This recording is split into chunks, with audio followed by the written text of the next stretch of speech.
காவல்துறை வீட்டு வசதி கழகத்தை இழுத்து மூடிய கருணாநிதி மற்றும் திமுகவினருக்கு அது குறித்து பேச எந்தவித அருகதையும் இல்லை என சட்டப்பேரவையில் முதலமைச்சர் செல்வி ஜெயலலிதா குறிப்பிட்டார்.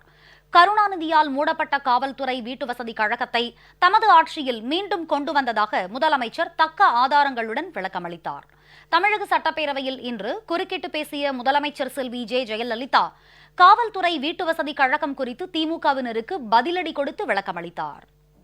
மாண்புமிகு எதிர்க்கட்சி தலைவர் அவர்களுக்கு காவலர்களுக்கு வீட்டு வசதி செய்து கொடுப்பது பற்றி திடீரென்று அக்கறையும் கவலையும் வந்திருக்கிறது.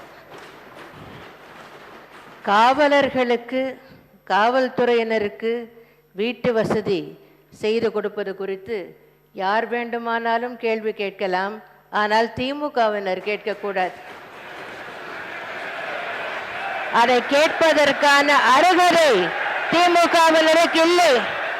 ஏன்னு சொல்றேன் கேளுங்க.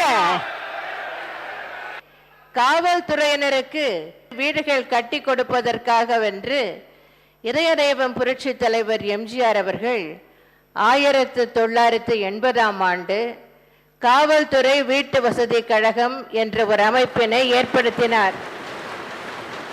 அவர்தான் அந்த திட்டத்தை தொடங்கி வைத்தார்.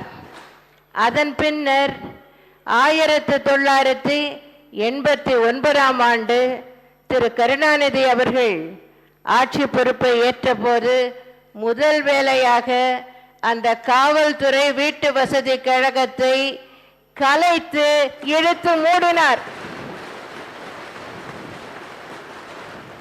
அதன் பின்னர் 1991ஆம் ஆண்டில் நான் முதலமைச்சராக பதவியேற்ற பின் காவல்துறை வீட்டு வசதி கழகத்தை மீண்டும் துவக்கினேன்.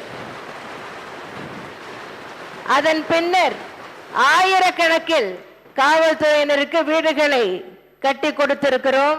அந்த விவரங்கள் எல்லாம் ஏற்கனவே வெளியிடப்பட்ட கொள்கை விளக்க குறிப்பில் தரப்பட்டிருக்கிறது. அதற்கு நான் மீண்டும் நேரத்தை எடுத்துக்கொள்ள விரும்பவில்லை.